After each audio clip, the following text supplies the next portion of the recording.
Hey, I'm Nick Harmeier, and you're listening to A Shark's Perspective.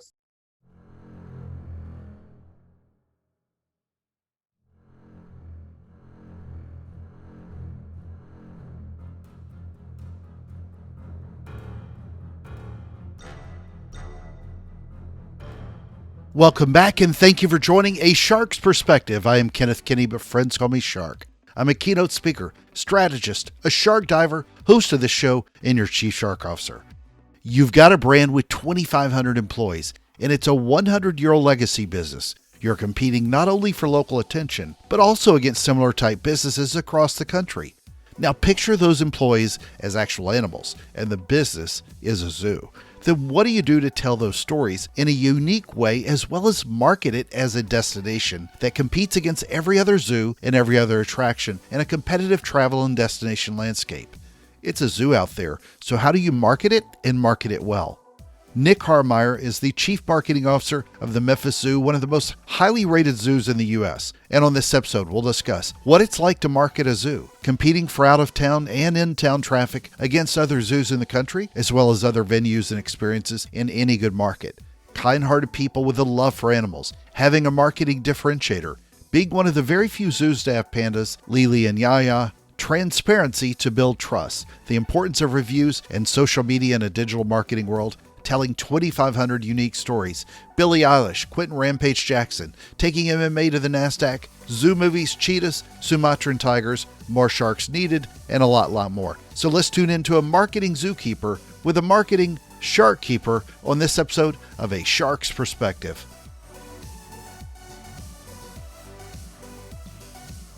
Nick, welcome to A Shark's Perspective. If you would, tell us a little bit about your background and your career to date. Well, currently I'm the Chief Marketing Officer here at the Memphis Zoo. Been here for a little over 3.5 years. Previously, before that, I was really kind of involved in sports.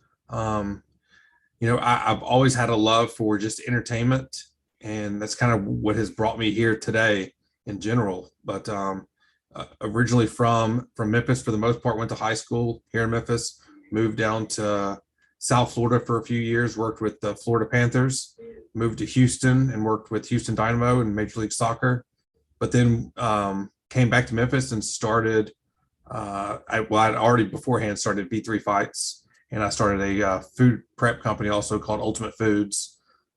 Sold both of those. V3 went public on NASDAQ with 4 other MMA promotions, and we just kind of tied into one umbrella.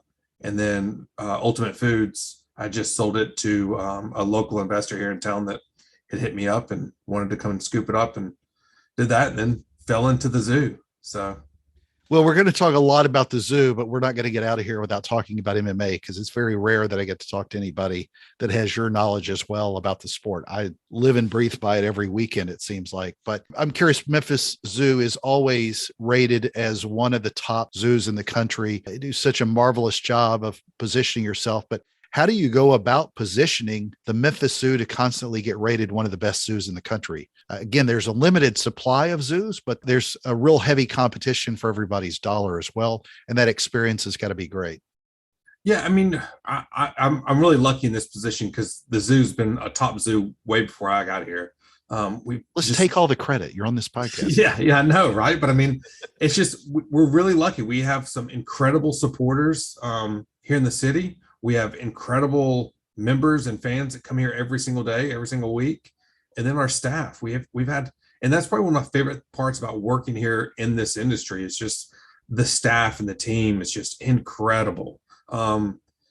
Just working with people that have such a love for animals, and it's such a unique person to get to work with every day, and they're just so pleasant to work around. And I don't know, and our mission just in general just has a real good, just a feel good about the whole thing. So I'm really lucky to be a part of this zoo and all its credibility and success. And so now I really just get to help tell that story, and hundreds of stories of all these people that created that success for this zoo and still do it today. So how many people do you work with who are much nicer to the animals than to you and the other people that you work with? Well, we always laugh about that. There's a reason people love working with animals. Yeah, my wife is much nicer to the dog than she is Yeah, to me. yeah. So, they definitely have a love for animals, but they're all just so kind-hearted. So that's where I say we're just truly lucky with them. Amen. How much became of this with pandas as well? Because Memphis Zoo is one of only 3 zoos in the country with pandas, with Atlanta Zoo and with the Smithsonian in DC. San Diego lost their pandas, but that was something that really, I'd say, elevated Memphis Zoo on the national level. And it's such a differentiator because they're in very limited supply. Yeah, it is. That's a big piece that makes us successful. But I mean, we have so many other things that go on in this zoo that make it so successful. And one of the things is the way the zoo is designed. So you can go to many zoos all around the country, but the way that ours was specifically designed to give the proximity of the person to the animal just really creates that connection. But we also, every single day, day in and day out, we're looking to make sure these animals are living their best life, and helping sustain populations, to just education and creating that connection. And so that's really the beauty of being here. Well, so I hate to bring this up, but back in February 22, pop superstar Billie Eilish made some headlines by talking about, and I think I saw your name in the news back then, or somebody at the Memphis Zoo making a statement when she expressed support for a movement to move the pandas, Lily and Yaya, to get them returned to China, because apparently she thought panda rights were going to be handled much better in China than here. But how do you deal with something like that? Because Billie Eilish has a massive following. It gets attention on the world news. When anybody that knows and has been, I'm sure she never visited the zoo, but you could see the care, those same people that you're talking about care for the pandas like they're their children. It's not like a kennel, or a farm where you see 1,000 puppies and maybe a few aren't treated well. These things are treated with such kid gloves. It's amazing with the amount of care. Well, right off the bat, we invited Billie Eilish to come here and meet the pandas and meet the people that take care of them. And what was the response? We didn't hear anything back, but I mean, it's nothing against Billie Eilish. She's, at the end of the day, there are a handful of people that, don't believe pandas should be in America at all. And they believe that they should be in China. And, and there's probably people that feel that way, vice versa. So not to discredit their feeling by any means. If that's how they feel about it, then that's how they feel about it. But we know that these pandas here get exceptional care. And we're proud of that. And we're willing to, if Billie Eilish, wants to bring some light to pandas in general, like, come over here and learn about some of them. It was a retweet. She just retweeted something. She didn't say anything else on it. But it's exciting in general that she's just talking about animals. And and we are very proud of what we do here at the Memphis Zoo. So there was no ill will about it. I still love so many Billie Eilish songs. When it first hit, I was like, oh man, but I'm not the type of person that's gonna be like, forget her, I'm not listening anymore to her music. It's just, I understand it, but unfortunately she isn't educated on both sides of it. So and we invited her out and her team, and that's why we have the panda cams, and we're very transparent about the care that goes on with these pandas, and we're proud of it. And China, they're proud of our program that we've built with them too. So altogether, it's been a very successful program all across the world with panda breeding and panda research, to where today they're now a sustainable population of pandas in the world.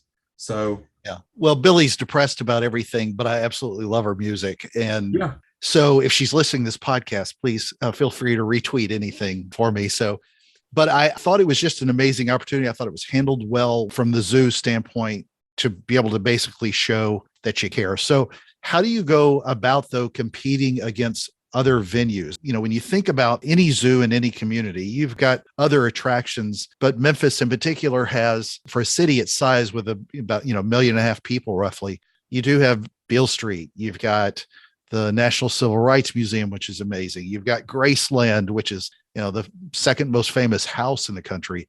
How do you go about competing for this out of town traffic to make certain that they make the Memphis Zoo, keep it on their radar and consider it as a visit in their trip? I mean, the hope is we can just be in that top three. So if someone's coming in town to visit the Civil Rights Museum, hopefully we can be a part of that journey when they come and hit Sun Studio or Stax and so forth. But I mean, we don't really look at it as competition either. You're going to learn different things at different places, and at the end of the day, it's really just about educating and getting the message out there. But with us, also, it's business. There's a business aspect to it, and the best way you can per se compete is focus on yourself. Same thing in the fight game or whatever, whatever you're in, you just focus on yourself and stay true to it. And, make sure that, as a zoo, we're taking care of, our team, we're taking care of, our members, our donors, every aspect, the animals, every aspect of our property. Then, it creates that environment that people want to come and visit. So how do you look at your local audience? Because for every zoo in every city, there's not a lot of new zoos popping up. It's really competing against other venues like that. How do you sort of keep the rest of the community engaged in, I don't know how long the Memphis Zoo's been there, but I'm sure it's 50, 75 years, however long it's been there. It's the way it is in most cities that have historical zoos. But how do you sort of keep the community engaged in knowing what's going on with the Memphis Zoo? Well, first, we've been here since 1906. So okay. We've made it through a previous pandemic, 100 years ago. So, this is where we're really lucky, and I'm really lucky in the marketing role because it's kind of easy with animals. One, there's a lot of cute, cuddly animals. In the day of social media and videos, we can get that content out and get people very excited very quickly about it. But then we have a lot of exotic animals too that might not be cute and cuddly, but how often do you get to walk up and see a Sumatran tiger? Less than 200 in the wild, and we have a breeding program here at the Memphis Zoo with them, which, one, it's neat that you get to see this very rare animal, but two, knowing that your admission into the zoo that day or your membership in that zoo that for that day or that year is helping support this program that is trying to sustain this population of specific tigers. So it's relatively easy to get people engaged because it is animals, but it's just the key for us is just content, good content that is up to date and that we can use our social media channels to help push it out there. I follow several of the different social media channels, but what's really been sort of the most successful? Is it, the images on a Facebook and an Instagram, or is it more, reels and TikTok short videos that you find to be a real driver for your business and telling your story? It depends. It depends on who you're trying to target. Obviously, Facebook is going to hit, Facebook and Twitter is going to hit an older demographic. TikTok, we know what demographic that goes after. It's a much younger demographic. TikTok has really changed so much with videos because in the past you always had 15, 30-second videos you made, but now we're creating videos and they're 3 to 5 seconds. So it's been fun in this digital world today because it's ever so changing, ever so fast, not only from the content you're putting out, first it was, pictures, good clean pictures. Now it has to be videos and animations. And it's just neat how it all changes so quick. And then you have algorithms and it's a lot, but that's why I think it's important to do something that you're excited about. This also kind of goes back with a lot of the digital channels as well, but talk about how important reviews are to you, especially when you look at something like TripAdvisor or any of those others. Well, reviews and social media channels, it's today's again a beautiful display of how connected we are as far as engagement from people. I mean, I just think like 20 years ago, you would have to have someone stand out taking surveys and sending mail outs, and hopefully you're getting stuff back. Now, if someone's upset, they're going to go and tell you real quick on social media, and you have a chance right then and there to grab them and hopefully change their perception, fix the problem. But same thing, if people are happy, you have a chance to be able to make that connection back with them too, because a lot of times they'll go on social media and say whether they're happy or unhappy. So again, I love being a part of this digital age because we have so much opportunity with it. Well, 20 years ago, it would have only been a story if a new giraffe was born would have ended up on the news. Now it's a live stream giraffe mommy baby cam. And you get so many people just follow you because of that kind of excitement that they can be part of the story. Right. What is the biggest challenge for you in a marketing role for marketing something like a zoo? Biggest challenge. I mean, you get the greatest group of influencers on the planet. Yeah, I mean, I mean, that's where it's kind of tough to just think of the challenge. It's just, like I said, the challenge is just being, up to date on everything that's happening. It's, but that's not even that challenging because, you can't be great at everything, but you can find definitely the people to help you do that stuff. But I would say probably one of the challenges to us, it's just, there's just so many stories to tell.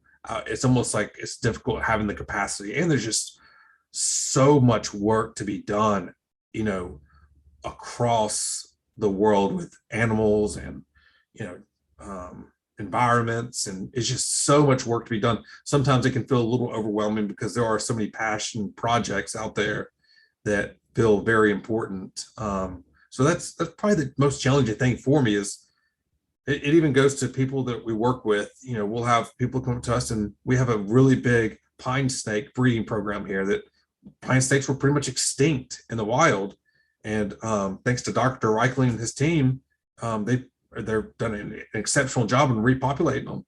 But we have so many people that come to us and like, hey, well, I have this project, I really want you to push it out, or I have this project, and there's just so much good stuff. I'm like, man, I only have so much capacity, to get it out there. But it's kind of funny. I guess that's probably the most challenging piece is, trying to tell all these great stories becomes a little difficult sometimes. So what is your favorite animal? Just you personally? Mine's the cheetah. Why so? I just think they're just so docile creatures. They're so smart. I just love like their feel. They're just neat. They're almost like cat dogs.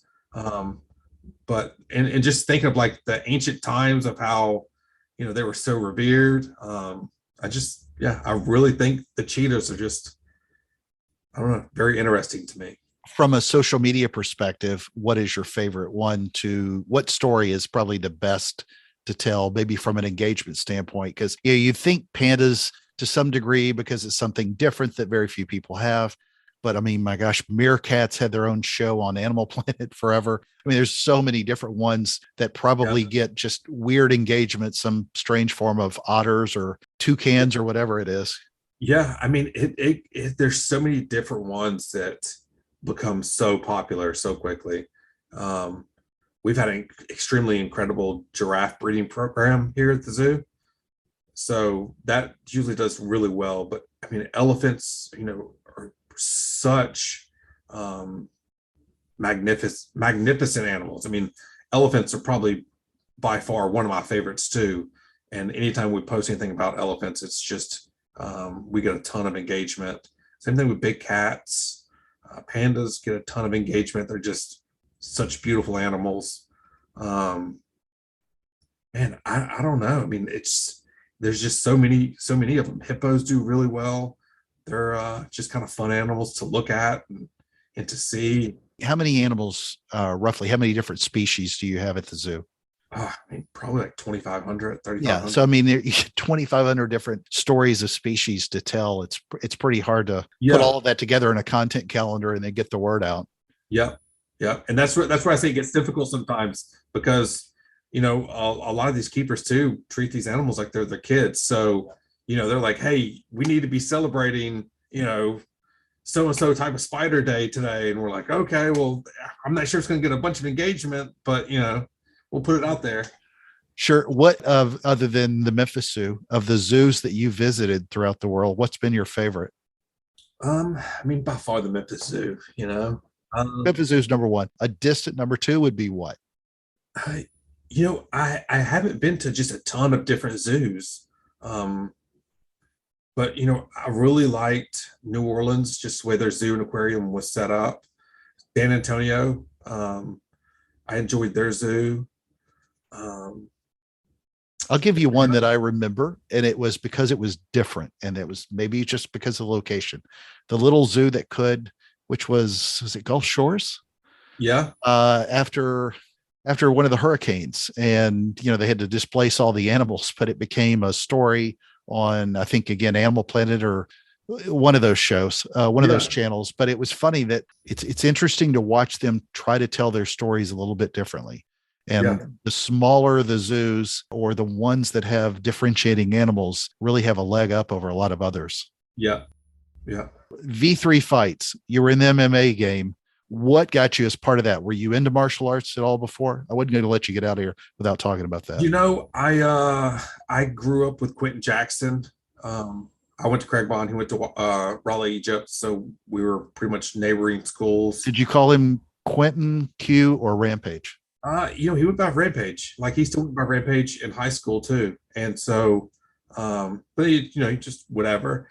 And so when he started getting into it, I was at school at University of Memphis, and I'd start writing about it and, send out and get some news articles and stuff published. And long story short, I was doing quite a bit of work with him as he was getting into the UFC. Michael Heisley was a big UFC fan. He wanted to see it at his arena, which was FedEx Forum, because he had the Grizzlies. And so him and his team, Steve Zito, reached out to me about getting Quentin to kind of come into town and meet with legislation, and about legalizing MMA in Tennessee. So at the time, UFC was going state to state legalizing it with Mark Ratner, but they were still in the Midwest. They had not even started really hitting this side of Mississippi yet. It sounds like that's forever ago. Isn't that crazy? Yeah. It's not literally that long ago, but it brings up some memories. And so that's kind of how I got into it. And when I saw how big it was out west, I was like, you know what, I should start promoting shows. And I tried to get my promoter's license in Mississippi first before it was even legalized in Tennessee. And I got turned down. I couldn't get a promoter's license. And so it got legalized in Tennessee. I got a promoter's license. Then I got a promoter's license back in Mississippi and Florida and so forth, and just, put on shows all throughout the Southeast. And V3 was bought by whom? Well, so this is kind of a unique piece too. We were bought up by Alliance MMA. We were conjoined with 4 other MMA companies into Alliance MMA, and then we went public on NASDAQ. So we did that for a couple of years. They did a reverse merger with a different company. In my clause, I had the ability to buy V3 back. So I bought it back, started doing shows again. And then in the midst of that, one of the other companies that I'd worked with Alliance was CSFC, based out of Philadelphia. And he had during when COVID had first kind of hit, he had this really nice UFC Fight Pass contract set up, but he was in the Northeast, couldn't do shows. I was in the South, everything was still kind of wide open. I had a license in Florida, Mississippi, and Tennessee.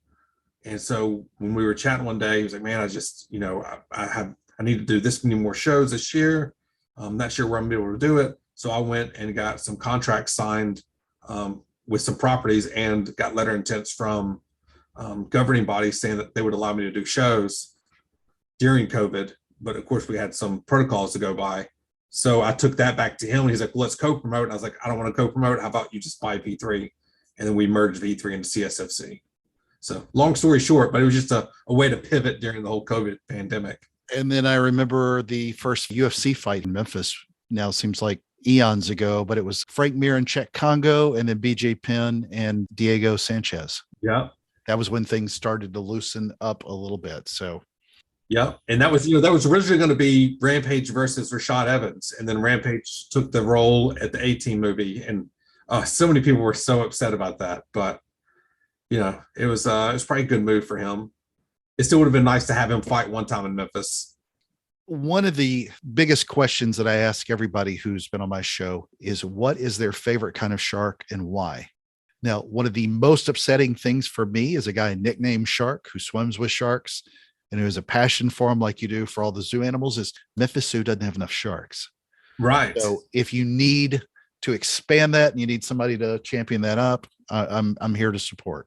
Well, the crazy thing is to think we used to have one of the largest aquariums in the country. And that just shows you how old our aquarium is, because uh, it's not very big by any means. I think it was the first air conditioned building in the city. Well, you did live in Florida. So what is your favorite kind of shark and why? You got kids too. Um, So there's got to be a baby shark story in there somewhere. yeah, you would think there would be. I mean, in general, like sharks, like what a cool creature too. But I would say probably tiger sharks. One of my favorites to swim with, Yeah, just north of Miami. So, all right. Well, Nick, it's that special time in the show. Are you ready for the 5 most interesting and important questions that you're going to be asked today? I'm ready. So we're going to start off on this UFC middleweights. So we're going to talk a little bit about MMA, greatest middleweight in history, Israel Adesanya or Anderson Silva. Oh, I mean, I'm gonna sound like an old guy here, but it has to be Silva. And it would have been had we been able to forget the last, 5 years he should have retired after he broke his leg. Well, that's. I mean, what champion knows when to call it quits? That's why you become a He champion. is the opposite of knowing when he was supposed to quit. Right, right. If he had fought in his prime, Israel in his prime, it would have been a different story. Yeah, I mean, Israel still has so much more left too. So we'll see. But Anderson Silva made that weight class look like it had no competition. Oh, yeah. It was like a big cat playing with little kittens. So, Yeah. all right. Number 2, it's because we talked about her a little bit earlier. We're going to talk about Bond movie music. Billie Eilish's No Time to Die or Adele's Skyfall. It's got to be Adele Skyfall, right? Agreed. And I love Billie Eilish, but Yeah. Skyfall's was my favorite of all time. All right. Yeah. Number 3, zoo movies. So Zookeeper with Kevin James and Rosario Dawson, or We Bought a Zoo with Matt Damon and Scarlett Johansson. That's a tough one. I just really like Kevin James. He just. But I mean, both of those are really unique movies. But I really like that Zookeeper with Kevin James. Yeah. All right. Number 4, zoos with panda that are not Memphis Zoo. Zoo Atlanta or Smithsonian National Zoo in DC? As far as which one I like more? Yeah. I mean, Smithsonian's had the pandas, from day one. I guess when Nixon got them in over here forever ago. So I'd probably have to go with Smithsonian just because they were kind of the leaders in that initiative. All right. Number 5, and the most important question that you're going to be asked today is biscuits or cornbread? Oof. This is tough because lately I've been on this real big cornbread kick. Okay. I don't know. You live in Memphis, like, you go to Bryant's and get some of those biscuits, like, oh, but you go to the cupboard and get some of that cornbread. I don't know, man. I just like when I can get both of them. Nothing makes me happier than You go to Cracker Barrel and get both. Cracker Barrel. They give you both. But you got to pick one. You got to pick one. I would go with right now in my life, I would go with cornbread. Okay. Right now, 10 years. This time in my life, I would go with cornbread. All right. So, Nick, where can people find out more about you, find out more about the zoo, keep up with you on social channels and more? Yeah, I mean, I've really kind of just been keeping low on LinkedIn lately. I don't know. I've kind of had this social media kick a little bit. That I just really kind of have been really more about talking about the professional side of me than the personal side of me. And then MemphisZoo.org, of course, we have everything there. Facebook, Instagram, TikTok, YouTube's all Memphis Zoo. So I mean, we keep that content, coming out every single day. So there's always something to see on one of those channels. Well, I got you up on a stage in 2021. Did you promote that on LinkedIn of yourself being on stage? I wasn't using LinkedIn a lot. I used it on Instagram, but now I've just kind of been like, kind of played out on Instagram for a second. I mean, I love it for business stuff, but I mean, for myself, I think it's just all the politics and everything lately that I think I needed a little bit of a break from it. Yeah. Just put in hashtag Trump and hashtag Biden on all your posts so that you'll get everybody. Yeah, exactly. So, Nick, thank you very much for being with us today on A Shark's Perspective. Thank you. Thanks for having me.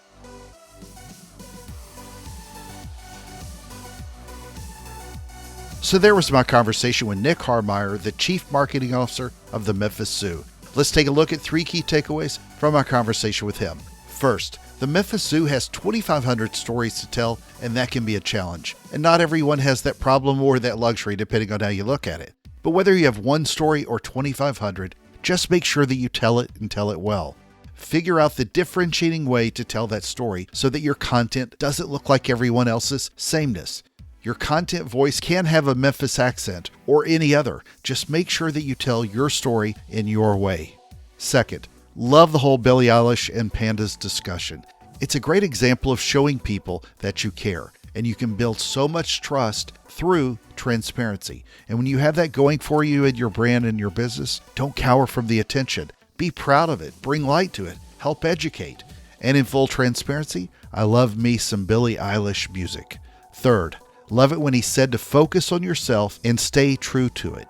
It's very easy for all brands to get diverted by bright, shiny object syndrome, but the more that you perfect your core focus, the more attracted people are to what you do well. And then go market that. There are hundreds of zoos in the U.S., but only a very few are as beloved as the Memphis Zoo. And it's not just the packaging of the zoo. It's really because they made the choice to deliver on a great experience to make it a great zoo. Got a question? Send me an email to kenneth@asharksperspective.com. Thank you again for the privilege of your time, and I'm so thankful to everyone who listens. Please consider writing a review and letting me know your thoughts on the show.